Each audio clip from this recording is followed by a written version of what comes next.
Hello food lovers, welcome to Lakshmi recipes. ಜೋಳ ಬೇಯಿಸೋದು ಸುಲಭ, ಆದರೆ ತಿನ್ನೋದು ನಿಲ್ಲಿಸಲಿಕ್ಕೆ ಮಾತ್ರ ತುಂಬ ಕಷ್ಟ.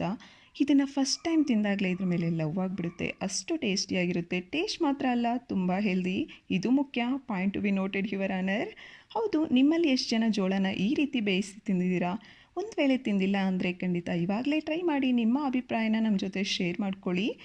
ಪ್ರಾಸೆಸ್ ತುಂಬ ಈಸಿ.